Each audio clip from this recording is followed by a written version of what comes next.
बराह रास्त आपको लिए चलेंगे। कराची पीपल्स पार्टी की नफीसा शाह इस वक्त मीडिया से गुफ्तगू कर रही हैं। और शहरी हैं जो बिजनेस कम्युनिटी से जिनका ताल्लुक है, जिनके प्राइवेट कोई ट्रांजैक्शंस हैं, उनको भी छोटी छोटी खोलियों में रखा है। तो नैब के ऊपर सियासतदान तो और हमारी जमात तो शुरू से सवालात उठा रही है, नैब के कानून के ऊपर, नैब के कॉन्डक्ट के ऊपर। लेकिन जो आम सिटीजन्स हैं उनकी भी टेस्टिमनीज आपके आगे हैं। पिछले दिनों एक रिटायर्ड सोल्जर ने जो ख़त लिख के गए हैं वो आपके सामने एक शहादत है कि एक ऑनरेबल सोल्जर के ख़िलाफ़ क्या हशर हुआ और उनको उन्होंने इस नहज पे पहुंचाया कि वो उन्होंने अपनी ज़िंदगी ले ली। और आपके सामने वो इमेजेस भी हैं कि एक रिटायर्ड प्रोफेसर हथकड़ियों में वो अपनी जान जो है वो दे देता है। तो ये corruption is a civil matter. कई सारे प्राइवेट ट्रांजैक्शंस हैं, उनके ऊपर आप लोगों को ऐसी खोलियों में रखें जो क्रिमिनल, जो मौत की खोली में जाता है, जिसको आप हैंग करते हैं, उसके साथ भी ये सलूक नहीं होता। जैसे नैब जो है पाकिस्तान के सिटीजन्स के ख़िलाफ़ सलूक कर रही है। 90 डेज़ का रिमांड है, कोई कुछ पूछता नहीं है। और मुझे ये भी अभी बताया गया है कि ख़ुद जजेस जो हैं वो पोजीशन नहीं लेते, वो प्रोसिक्यूशन से बात करके और फिर वो जजेस बताते हैं कि रिमांड में एक्सटेंशन होगी या नहीं होगी।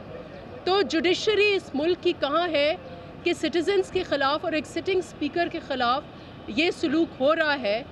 इंसानी हुकूक के तकाज़े, पाकिस्तान में फंडामेंटल राइट्स हैं, राइट टू फेयर ट्रायल है, और सबसे अहम जो फंडामेंटल राइट है वो डिग्निटी ऑफ मैन है।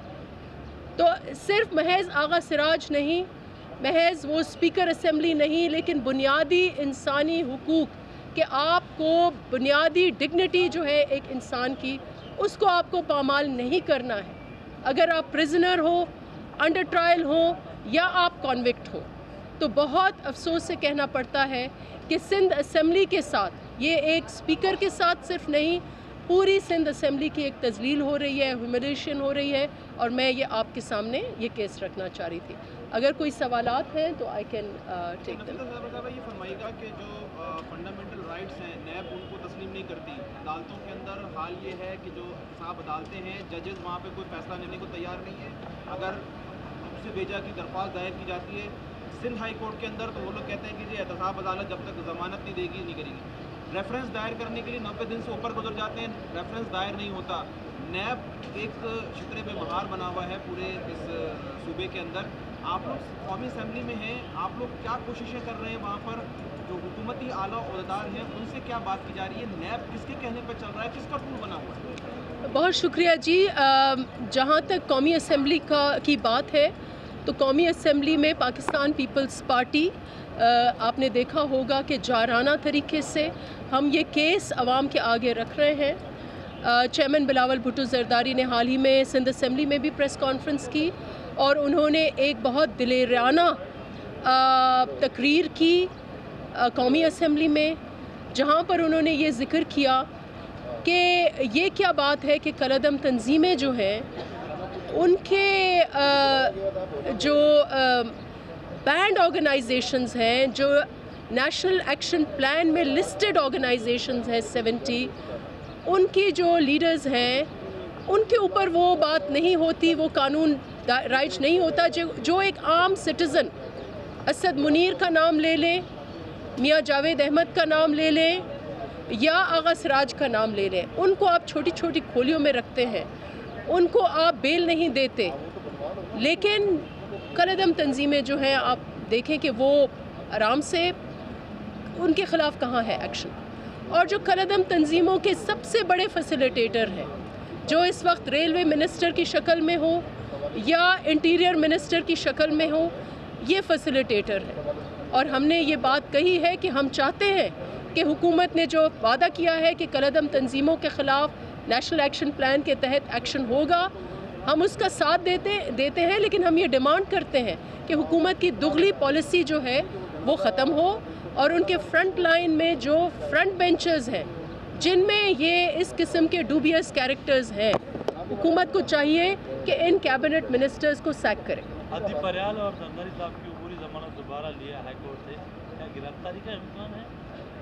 देखिए, गिरफ्तारी जहाँ तक हम इस वक्त इस मुल्क के आइन और कानून की दफा कर रहे हैं।